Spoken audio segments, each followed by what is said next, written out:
Hey everybody, Tami here. Today I'm making this wonderful penne pasta bake. I know you're gonna love it. It is great for serving to family and friends. Take it to a potluck or when you're entertaining at home. So I think you're gonna love it. It's one of Tom's favorites. All right everyone, let's get started making the tomato lentil pasta dish. First up, of course, we've got to cook our pasta. I've got water boiling here on my induction cooktop. Today I am using organic whole wheat penne. So you can use gluten-free, that works. You can use one of the bean-based ones if you want to. There's quite a few that I've tried that work really well. I am gluten-free, but I'm not eating this today. I'm making this for someone else. And so I'm using the whole wheat pasta and my water's boiling, so we're gonna go ahead and get that in the water. And I just like to give it a stir just to keep it from clumping. And it says that this should cook for 10 to 12 minutes. So I'm going to set a timer for 10 minutes and we'll come back when it's done. Okay, so the pasta is done, it's drained, I'm holding it, and we're gonna get started sauteing the rest of the ingredients. So I'm using my induction burner and I'm just gonna add a little bit of water just to help prevent everything from sticking because I don't use any oil. So I have some onions, red onions here, and I've finely diced those. So those are gonna go in. So next we have, the recipe calls for 1 bell pepper, and I'm using half of a red and half of a yellow. You can use whatever kind you like. I just like the colored ones because they're a little bit sweeter than the green ones. So we're going to go ahead and add those. And again, they're just diced. Really simple, easy to do. We also have a tablespoon of minced garlic. Gotta have garlic, it's so scrumptious. Then this is 8 ounces of mushrooms. These are the baby portobello mushrooms, and I just cleaned them and then diced them. Now if you want to make this chunkier, you can have it be bigger pieces, but I just think it's easier to eat when you dice everything. So we just put that in there. And I've got a little water here in case we need it. But the onions, the peppers, and the mushrooms are going to release a lot of water. So hopefully I won't have to add very much to it. And we're just going to saute these up. I'm just going to increase my heat just a little bit here. And I'll just stir them occasionally until the onions are translucent, the mushrooms have cooked and have shrunk down, and the bell peppers will be soft. Okay, so the onions, mushrooms, and garlic and the peppers are nice and sauteed. And I did add a little bit of water once. I'm going to add just a little because I want to be able to scrape up all the nice little flavored bits that are on the bottom of the pan right now. So we'll just do a little bit here. You can see that's just going to add a lot of flavor to our dish. Okay, so I'm also going to add, this is 1 can of cooked lentils that I'm putting in, and I'll show you what I use. If you want to cook your own lentils, then it would be about 1 3/4 of a cup of cooked lentils, and you would want to use the brown lentils. So these are the Westbury organic lentil beans, no salt added, that I buy. I just get these at Whole Foods. I've seen them at regular grocery stores as well. And I always keep them in my pantry because they're really nice to have on hand. So at this point, I'm also going to add some local spicery, Italian herb seasoning to it as well. This is wonderful. It has a variety of different seasoning, different spices in it that I like: sage, basil, oregano, marjoram, thyme, and rosemary. It's great. So I'm going to add a tablespoon, and I'll give you a link to this seasoning in the show notes. So we're just going to sprinkle that in. And I also have some fresh spinach that I chopped up. This is approximately 2 cups, but you can use as much or as little as you like. You could also use kale in it if you wanted to, or whatever kind of dark leafy greens that you have. And we're going to go ahead and add those. Just, sneak in those greens wherever we can. They're so nutritious and good for us. And those are going to wilt down. Then I have my marinara sauce. Hey, I just wanted to let you know that the penne pasta bake recipe is also featured in my online course, Batch Cooking with Tami Kramer. So you get 32 videos that you can watch at your leisure. You can take the course at your own speed, and you also get this downloadable PDF recipe ebook with over 50 of my favorite recipes. So I'm going to help you organize your pantry, your refrigerator, your freezer. We're going to talk about grocery shopping and how to sequence batch cooking to make it easy. I'm going to help you work smarter, not harder, in the kitchen. You'll find a link down below the show notes.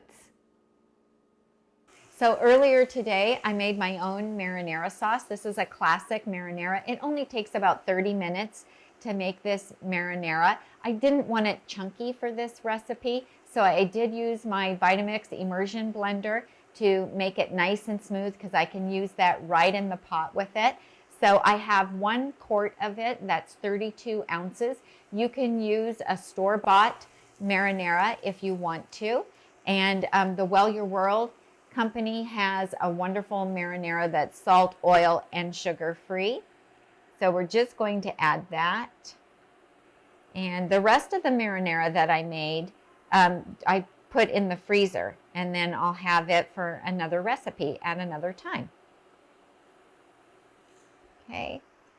So I'm just going to turn my burner down a little bit. Scrape up all the goodies that are in the bottom. Oh, this is so pretty, you guys, and I wish you could smell it, because it smells amazing. Then I also have my 9 ounces of pasta that I made. Remember, this is whole wheat. You can use any kind of pasta that you want. I oftentimes make this with gluten-free pasta, and it works really well in this dish. So this is already cooked pasta that we made at the beginning. So we're just going to add that in now. And we're going to stir it well. So this is a recipe that I used to make before I adopted a plant-based lifestyle. And I used to make it with meat and cheese. And then my daughter adapted it to be vegan. And she said, "Mom, it's so easy to make it vegan. You need to put this on your blog." And she makes it often for company, because they love it. Everybody loves it. So people who like pasta will really enjoy this. Now, back in the day, I did used to use a pound of pasta, but so many pastas now come in 9-ounce packages. And so I adapted the recipe for 9 ounces of pasta. But as you can see, you've got plenty here. You could go a little more if you wanted to be able to stretch the recipe. Now at this point, this is ready to eat, because everything in here is cooked and it's hot and it looks beautiful. And so you could go ahead and serve this right now, be, a nice little easy weekday meal. If I'm going to take this to a potluck, or I'm putting it on a buffet table for a group of people, what I like to do is I like to add it to a casserole dish. And I'm just going to shut this off.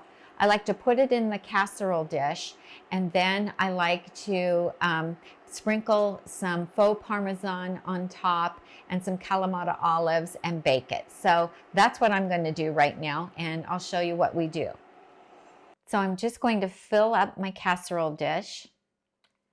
So you could do this in a 9x13 if you wanted to as well. So I have it all transferred into my casserole dish, and now I'm going to add a little bit of faux Parmesan, or what we call sprinkle. And this just adds a lot of delicious flavor to the top of it. It has a cheesy flavor with some nutritional yeast, and it's made with some blanched almonds. So I'll link to the video for it as well so that you can make it. And you can add as much or as little as you like, and you don't have to add it, but it is a really nice bonus if you do.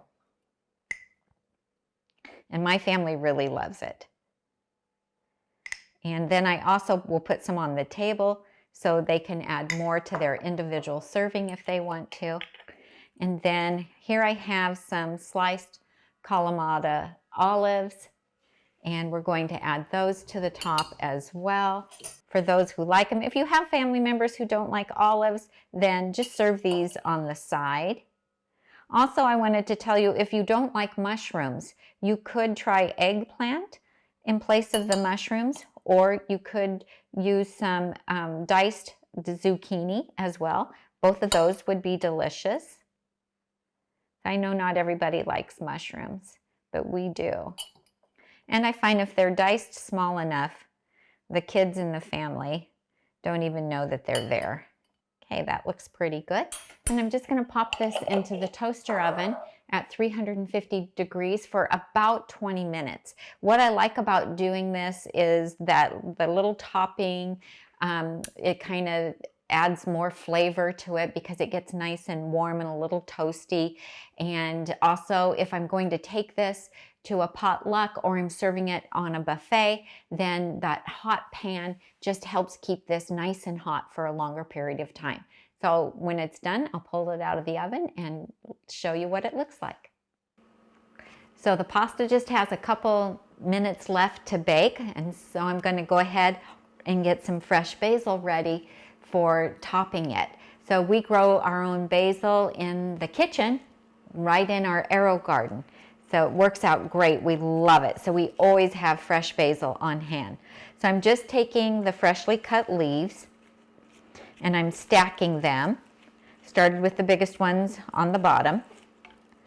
And we just build on that, put the little ones in here, and we're going to chiffonade it. And we're just going to roll it up like so. And then I'm just taking my knife and I'm just going to cut it into little shreds, nice and thin. And you don't want to do this too early because basil is really fragile and it will start to turn brown and wilt. And I'm just going to give it one cut down the center here. And here we go. Just set this off to the side.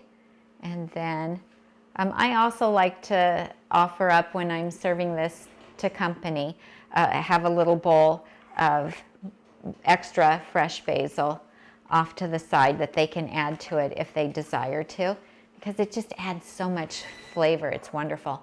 Okay, pasta bake is done. Let me get it.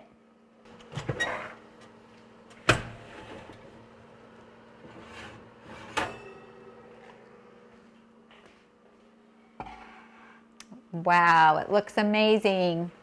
Okay, so you can see that the little bit of Parmesan, faux Parmesan on top has kind of just melded down in with the sauce, and then the Kalamata olives have also gotten a little bit cooked, and that just makes them taste even better. So it looks beautiful, and then we're just going to take some of this fresh basil and we're just going to put that over the top of it, And this is going to be delicious. Tom is super excited to get to have, he asked me a little bit ago, do I get to have that for lunch? I said, absolutely. So he's very excited about that. So here's how it looks. I wish you guys could smell it. It smells absolutely amazing. And this is so yummy, great to share with your family and friends. And it's a wonderful dish to take to someone who's just had surgery or new baby or, you know, some big life event, and you're going to want to make a meal for them. This is one to do it. Hey everybody, Tom here. The filming session is over for this video, and it's now time for the taste test. So let's give this penne pasta bake a try.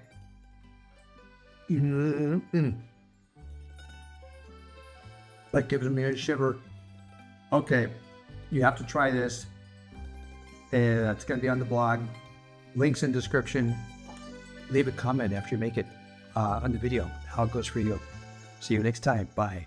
If you like this video, please give me a thumbs up and subscribe to this channel, and also click on that bell so you'll get notifications whenever a new video goes up. Go over to nutmegnotebook.com and subscribe there. That's where you will also find a printable recipe. Everything that I used today and talked about, I will put links to down below the video in what's called the show notes. So where it says more, click on that, and then you'll find links to everything there.